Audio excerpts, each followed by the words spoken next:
grown Islamic extremists. One of the most shocking things about the recent rise of ISIS in Iraq and Syria has been the thousands of Westerners who have given up everything to travel to a bloody battlefield far from home and live under strict Islamic Sharia law. But to understand the mentality of these jihadis, you don't need to travel to the Middle East. Across the West, ISIS has a committed support base that is actively recruiting young Muslims. We sought out a man at the heart of that movement, a British preacher who sees no border between the streets of London and the front lines of the Middle East. Talking to him and his followers gives you a window into a world you may find disturbing and difficult to understand. There are at least 500 UK citizens fighting in Syria and Iraq, and every week, according to British police, another 5 recruits join the fight. British jihadis have been on the front lines with ISIS from the very beginning. In the group's recent videos showing the executions of Western hostages, the masked man holding the knife speaks with a London accent. Will only drag you and your people into another bloody and unwinnable war. The spike in Western fighters may be in part due to this man, Anjem Choudary, a British-born lawyer turned Islamic preacher who lives in London and has for years been asserting his democratic right to call for an end to democracy. Down, down, democracy! Down, down, democracy! I believe that Islam is superior and will not be surpassed, so I believe that the law of God is much superior to man-made law. So in that sense, you believe that Islam and democracy are mutually exclusive, that they can't exist side by side? Allah is the only one to legislate. So obviously in that sense it's completely diametrically opposed. You cannot have man legislating and playing God in Parliament and at the same time believe that Allah is the only legislator. You have the freedom to come here today, you have the freedom to speak on television, to worship whichever God you please, but you're advocating a system that essentially would take away all of those freedoms. Allah created my tongue to speak. I don't have freedom to come here because Allah created my feet to walk. So I walk and I speak and I look and I hear according to what God says. Choudary has been accused of inspiring hundreds of Muslims from across the West to join ISIS. You are the best if you are believers. We went to a meeting he held in an East London basement. On the wall was a large picture of Buckingham Palace turned into a mosque.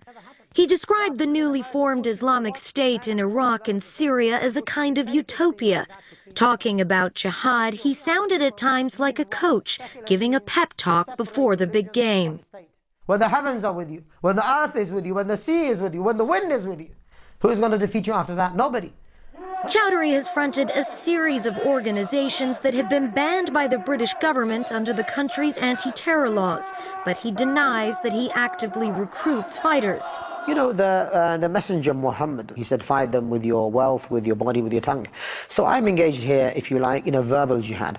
But what you're actually doing, essentially, is inspiring young men to go and fight in these countries, while you stay here and enjoy a comfortable life in the United Kingdom. This is a kind of the rhetoric that the Western media come out with. But I mean, there are no examples of anyone, in fact, who is in any of the battlefronts who actually say, well, actually, Mr. Choudary asked me to come here, or he bought my ticket.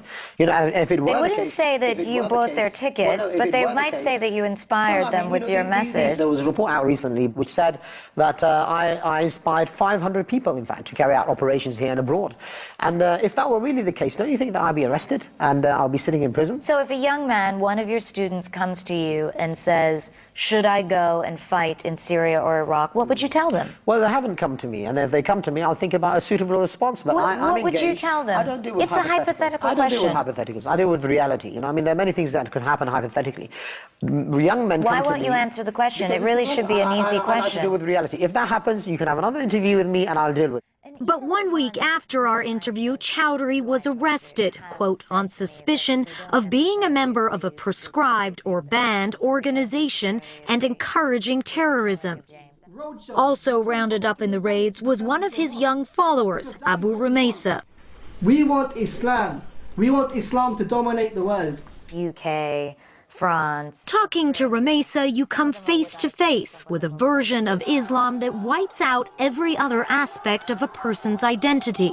He is a convert from Hinduism, but his new beliefs bar even the most basic human feelings towards his mother and other family members who didn't convert. I don't love them as non-Muslims, but I desire for them to become Muslim and embrace Islam. But you love her as your mother. She's my mother and she has rights over me, so I have to take care of her, I have to look after her, I have to make sure that, you know, she's protected and secure, so I fulfill my obligations like that. But do you feel love for her? It's not allowed for me to love non-Muslims, so that's something that is a matter of faith. So do you feel that you are British? I identify myself as Muslim. If I was born in a stable, you know, I'm not going to be a horse. If I was born in Nazi Germany, I'm not going to be a Nazi. I mean, this is just an island I was born in. Rumeysa and Chowdhury both live in East London, which is home to one of the largest Muslim populations in the UK. In one part of town, Rumeysa and his associates have set up so-called Sharia patrols to go out and discourage behavior that they deem un-Islamic. There's some guys there. On this night, they stopped to talk to a couple of non-Muslim men who were in a park drinking beer, which is forbidden under Islam. So we're just reminding the community about staying safe. And in this area, there's a lot of gambling that goes on, a lot of alcohol drinking, and it leads to a lot of problems. So we advise you, and we advise anyone we see, to stay away from these things. Get the prostitutes off our streets! But the patrols are not always so friendly. Online clips give a very different picture. A woman in a short skirt is abused. Vigilante cannot dress like that in Muslim area. I'm so appalled. We don't care if you're appalled at all. Muslim patrols. It's Great Britain. This we don't care. It's not so Great Britain. You need to get out of it. A man the patrol thinks is gay is insulted. Get out of here quicker then. You're dirty, mate. You're a gay, mate. Get out of here, mate. In the night time, it turns into a very ugly place like many other parts. Walking through London with Rumeysa, you experience an alternate reality where there is no compromise and all conversations are one-sided. Ultimately, I want to see every single woman in this country covered from head to toe. I want to see the hand of the thief cut. I want to see adulterers stoned to death. I want to see Sharia law in Europe, and I want to see it in America as well. I believe our patrols are a means to an end. The only thing I would say is that in America and in the United Kingdom, we have a system, democracy, backwards one, but it's a system that allows the people to choose what they want and allows people freedom. So why can't I choose Sharia? When in Rome, overthrow Caesar, implement the Sharia. In your home, you can do whatever you want. But what about in the public? Why can't I tell you to cover up? Am I free to say that? Because it would be outrageous. So where's my freedom? Where's my freedom? You can say it to me, but okay, so cover up. Wear the hijab. That's absurd. The thought of Chowdhury's supporters taking the law into their own hands is deeply frightening to most British people. This is a group that believes the West is at war with Islam and that the invasions of Iraq and Afghanistan justify any kind of violence in response. The most shocking example of that logic was the gruesome and very public murder of British soldier Lee Rigby on a London street last year. We have killed this man today is because Muslims are dying daily by British soldiers. On that day, the man wielding the knife was a known associate of Chowdhury.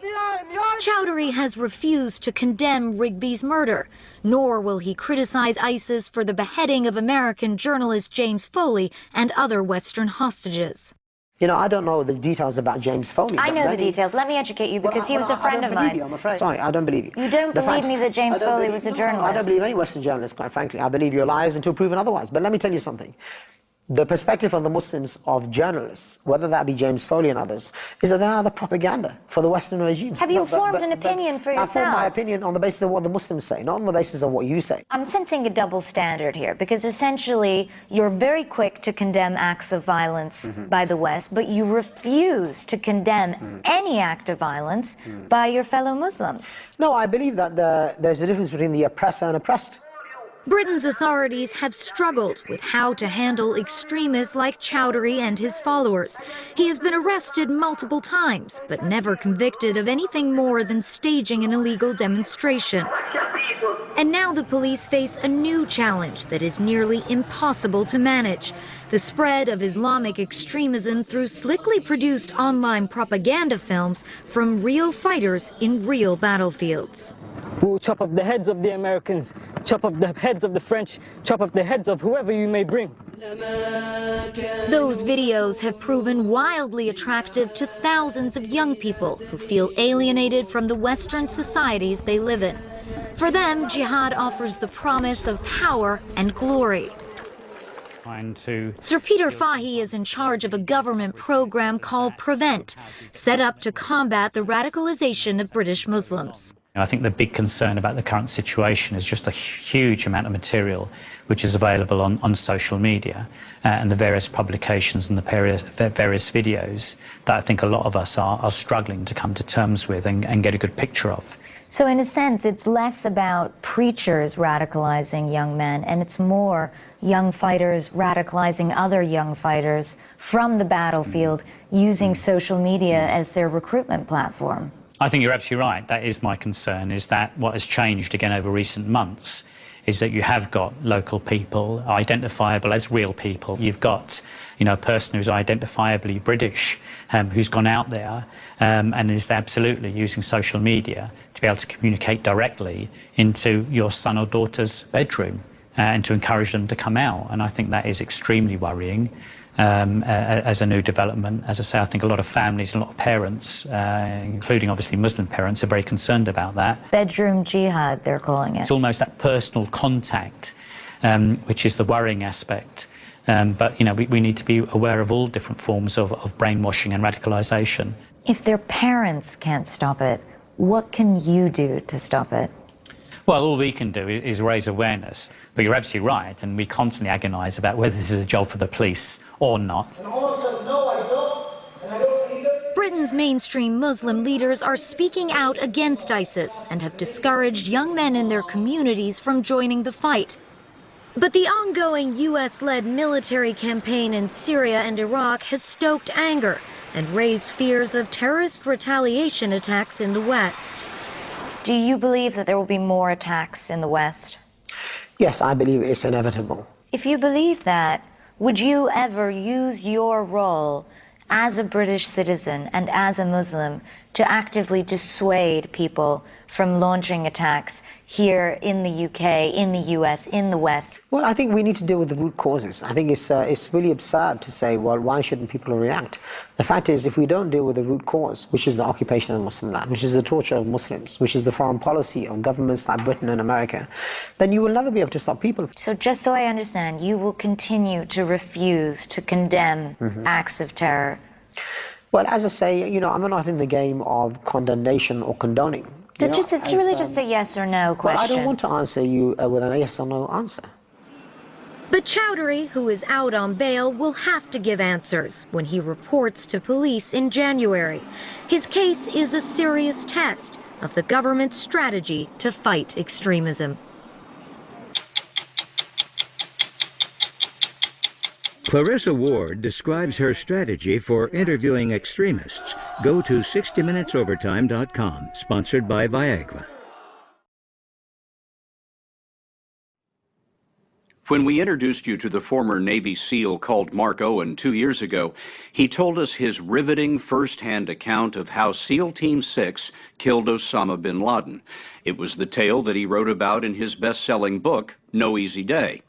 He told us that he wrote the book to set the record straight and planned to donate most of the profits to charities benefiting families of fallen Navy SEALs. He kept his real name secret, expecting to disappear back into the shadows. But that's not how it worked out. This is the story of how one of the men who shot Osama bin Laden came under fire from his fellow SEALs and his own government, and what he'd like to say now to make amends. I wonder how you compare the stress of the last 2 years to the kind of work you did as a SEAL. I would go back overseas today and deal with fighting ISIS face to face rather than deal with the last 2 years again. The last 2 years were something that Mark Owen never trained for. He's been investigated by the government, excommunicated by the SEAL leadership, and inundated with legal bills, all for writing the first eyewitness account of the bin Laden raid, and for being the first SEAL to talk about it publicly in our interview in 2012. And then all of a sudden we banked hard 90 degrees. it was very apparent that something was wrong. What do you say to people who believe fervently that you do secret operations for the government and they stay secret until you die? You don't say anything about them. How many former secretaries of defense have written books? How many former generals have written books? How many former SOCOM, Special Operations Commanders, have written books? I'm a nobody, right? I'm a senior enlisted guy that did 13 straight deployments. Nothing else. Nothing. I've sacrificed everything in my life to continue raising my hand, volunteering right next to my brothers to continue to go back overseas and do what we could to help. So it's tough. So if it's fair for the generals, it should be fair for the enlisted men too. Absolutely. Those 13 deployments he mentioned include many to Afghanistan and Iraq, plus the bin Laden raid and the famous mission that freed Captain Richard Phillips, held hostage by Somali pirates, in 2009. In both of our interviews, we disguised his appearance and his voice for his safety. In 2012, he walked us through the assault on bin Laden's house. Owen told us he was in line right behind the SEAL who shot bin Laden first. Myself and the next assaulter in, we both engaged him several more times and then rolled off and then continued clearing the room. When you say you engaged him, what do you mean? Fired. You shot him? Yeah. The SEALs were faceless heroes. That's Owen with the president and vice president. Here he is with the elder George Bush, who's holding a copy of Owen's book, and with the younger President Bush. But even amid the celebrating, over at the Pentagon there was growing anger because Owen had skipped a step that is considered mandatory. He didn't clear the book with government censors. Defense Secretary Leon Panetta fired back on CBS This Morning. 2 days after your first interview ran on 60 Minutes, the Secretary of Defense came on CBS News and said that your book tells our enemies essentially how we operate and what we do to go after them. And when you do that, you tip them off. How the hell can we run sensitive operations here that go after enemies if people are allowed to do that? Did you do that? Did I disclose anything that would have put the guys in harm's way? That's absolutely not what I intended to do. These are my brothers that I served beside for years, and a lot of them continue to serve. These are guys I lived and died next to. These are not guys that I would want to sacrifice their security for any reason.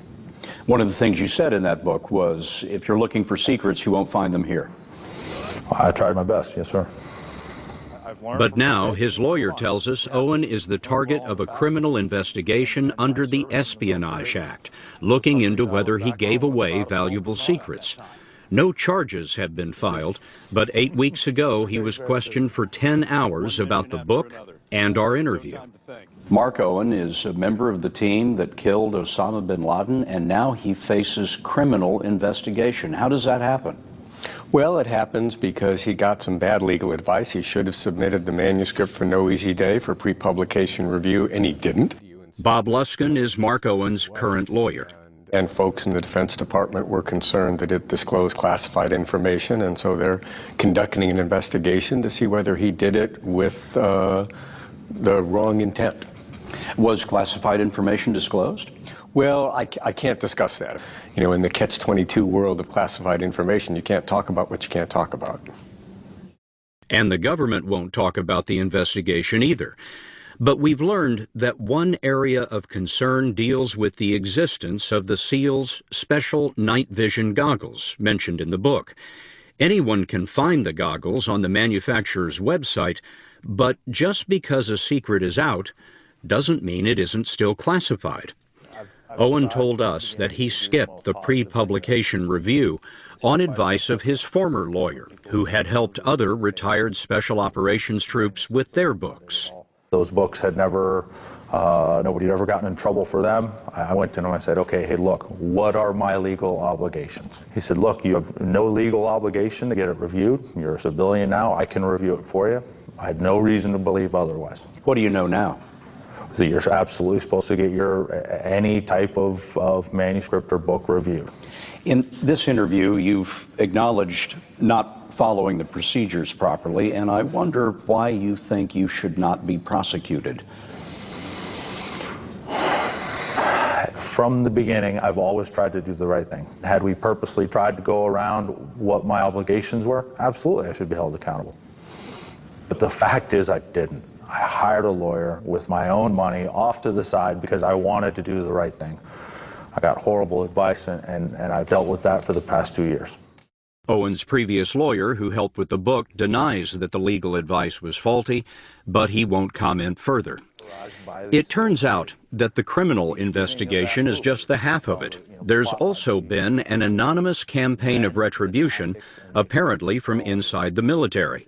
One piece of indisputably classified information revealed at the time was Owen's real name, leaked to the media before our first interview by persons unknown. What did you have to do for your own personal safety once your name came out? Let's just say I fly a little further underneath the radar than I ever have before. I don't want anybody to know where I live. That's not the important piece. I want to be very cautious. Security-wise, obviously, the world is a crazy place right now, ISIS, and plenty of other bad guys out there.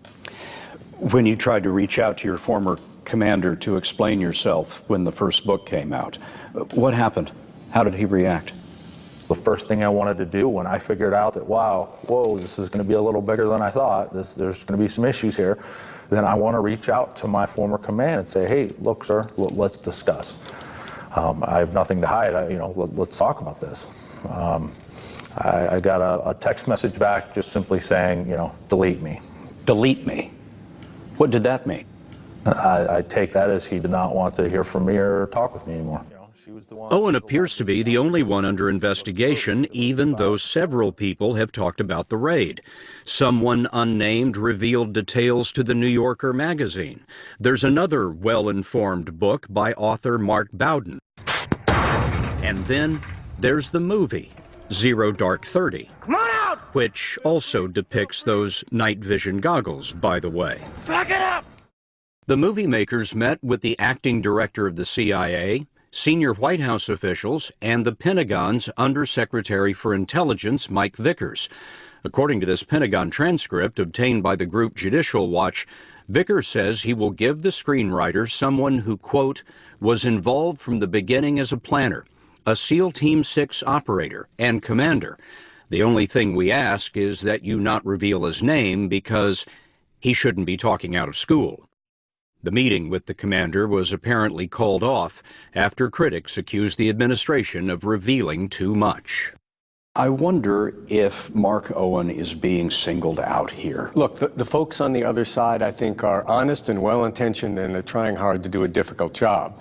But having said that, there's clearly something outlandish about a process as a whole in which people are free to leak classified information to the person who wrote the New Yorker article, to Mark Bowden, to the folks who produced Zero Dark 30, and at the end of the day, the only person who's held accountable is the person who risked his life. It's not fair at all. It's an absurd result. The best result that Mark Owen can hope for now is to avoid prosecution and reach a settlement that would give the government most of the profits from No Easy Day, profits that Owen intended to donate to Navy SEAL charities. Such an agreement is still being negotiated. Was an apology part of the agreement that you wanted to strike with the government? Sure, and it's not that they needed to ask me to get on the media and say I'm sorry. Would you like to make that public apology right here, right now? Yeah, sure, absolutely. I did not set out to bypass any rules, regulations. I felt that I was doing everything the right way, legally. Obviously, that was a mistake, so no, I'm very sorry about that, and I've proven that we can do things a different way, which is what we've done with No Hero. No Hero is his new book, which he did clear with the Pentagon, and the censors struck part of it out. But the reader can infer that this is about Captain Phillips, also the subject of a movie, and then there's SEAL Team Blank. Owen is not allowed to use the number 6.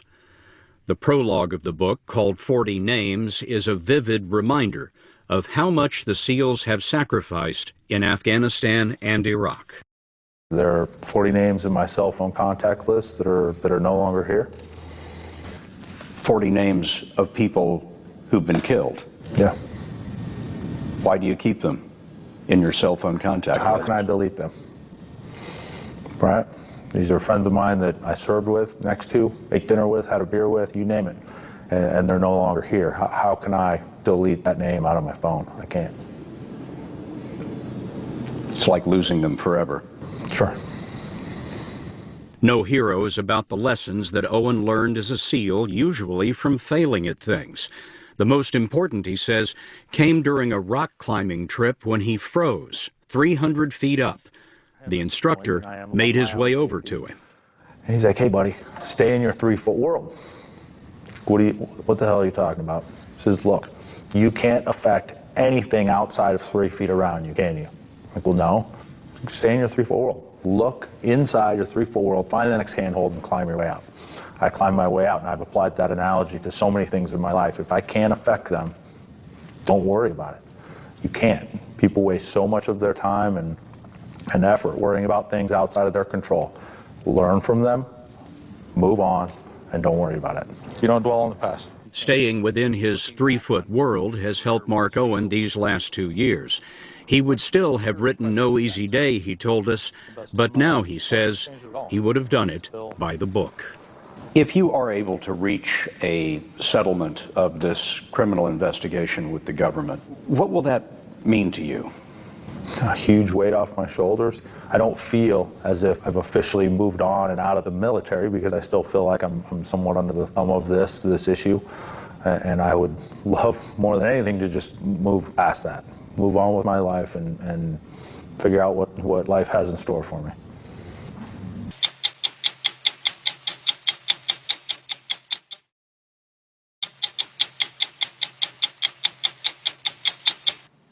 Blake Shelton has one of the top country albums in America and a grin that won't go away. He's country music's most recognizable star, and that's saying something, since 80 million Americans listen to country music every week. Songs about hookups, pickup trucks, and solo cups. And that's just fine with the 38-year-old Shelton, who grew up in Oklahoma, wears jeans and alligator skin boots every day, and as you'll see, has enough personality to fill out his 6'5" country boy frame. What is it about country that's so popular? You know, it's not just our music, I think, that people feel like they can relate to, but it's us, it's the artists that they feel like they can relate to. I know for me, when I go home, I hunt and I fish and I plant corn and I drive back roads. I literally do the things that I sing about. What about the criticism that country music, a lot of it sounds the same? Gosh dang, man, I hear about it all the time. You know, it's the same subject matter over and over again, and all y'all sing about is you know, pretty girls. There's a lot of songs about drinking, too. I like pretty girls, and I like drinking, and I like singing about it, so get over it. That's my take on it.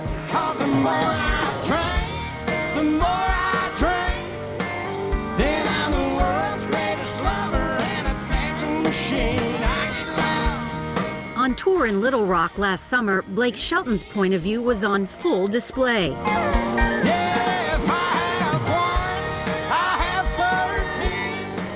His concerts across the country are filled with people who see things the way he does. Tailpipes popping, the radios are rocking, country boy can't survive. If you got a problem with that, you can't kiss my country ass. Yeah, the boys round here drinking that ice cold beer. Seats at Shelton shows are usually holding more beers than behinds. His audience prefers stand-up sing-alongs. Round here, shutting up a prayer to the man upstairs. Backwoods legit, don't take no rip. Shoot her back and shoot her back and shoot her back a step. Here's one of my favorites from one of your biggest hits, Boys Around Here. Backwoods legit, chew-tobacco, chew-tobacco, chew-tobacco spit. Mm-hmm. You can't tell me that doesn't speak to your soul. And chew tobacco, chew tobacco, chew tobacco, spit. See, you almost tear up when you say that. It's because it's striking a nerve. It's just fun. I don't know how you let loose and just have fun if you're having to think too hard about it. And when it's time to be serious, I have songs that'll take you down there. Some will take you too far down. It hurts for me to even listen to some of my own songs sometimes.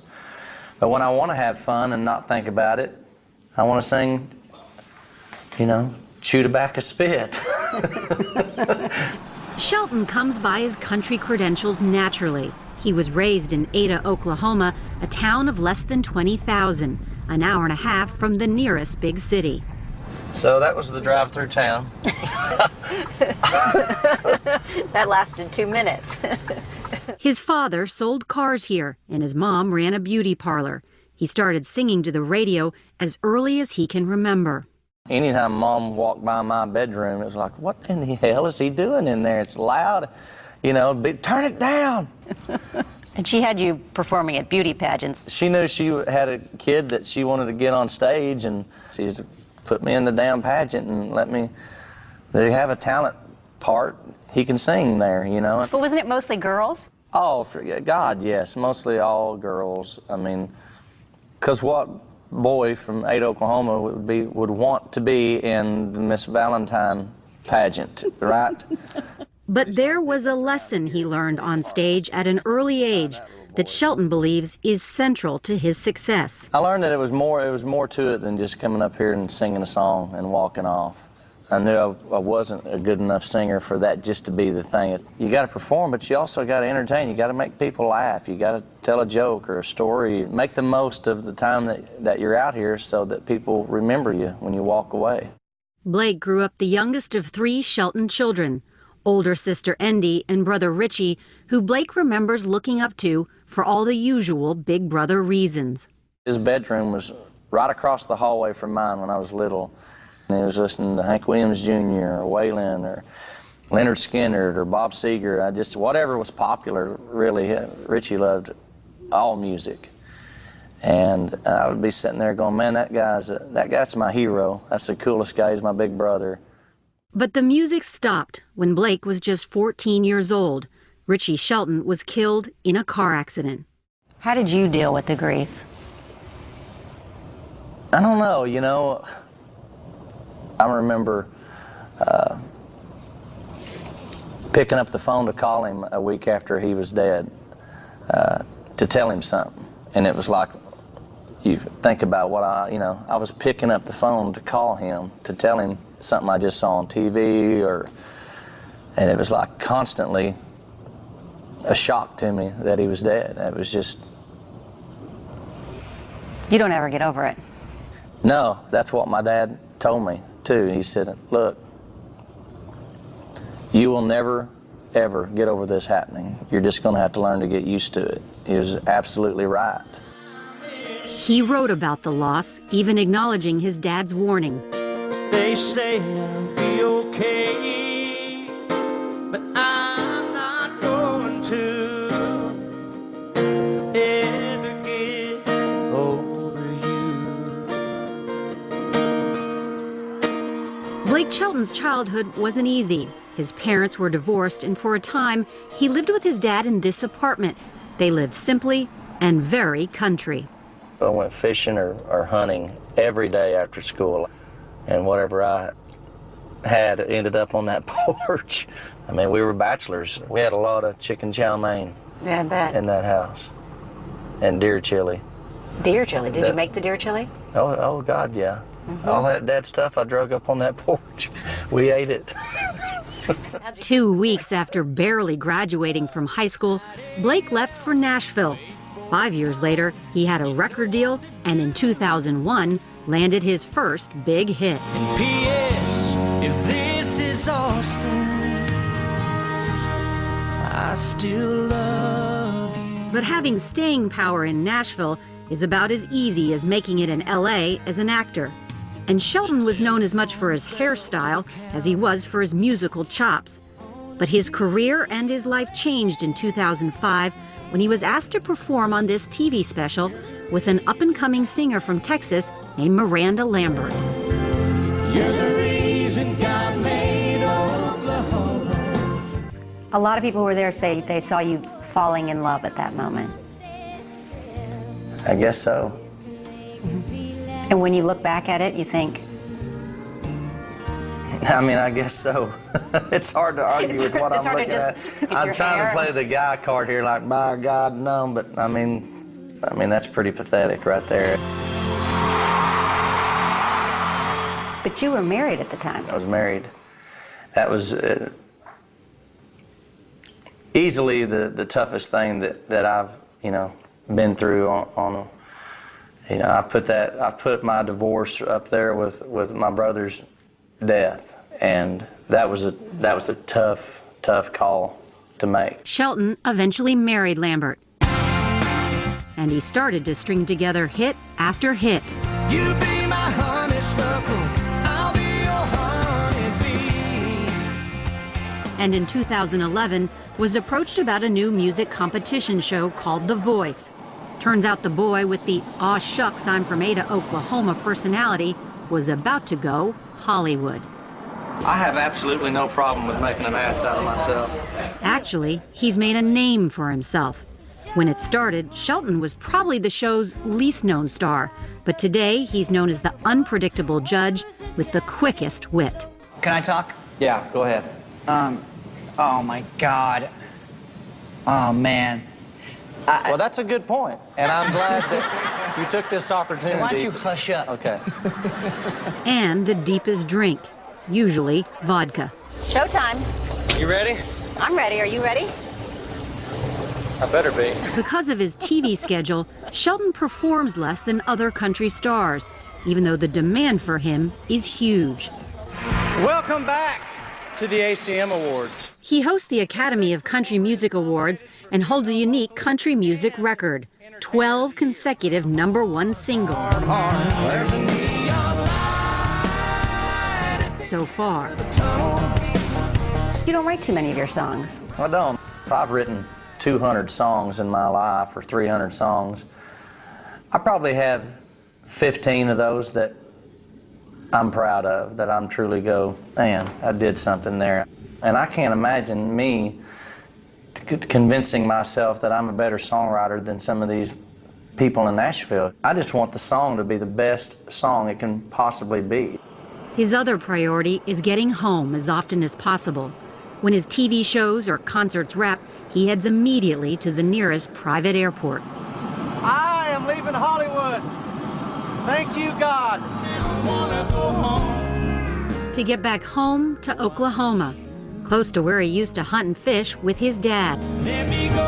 He lives with his wife, Miranda Lambert, on a 1,200-acre ranch. They say it's their last private place, and we weren't invited in. I'm coming back home. When we drove around town with Shelton, he was proud to show us the shop where he gets his boots resold. We can take a selfie. Okay. Thank you. Good to see you, girls. And that he still knows his Tell neighbors. Steve I said hello. And Patty. And David. But no matter if we were in Oklahoma, LA, or Manhattan, the country boy and the country star seemed to be the same person. Hi. Good, how are you doing? Polite, funny, and completely comfortable in those cowboy boots.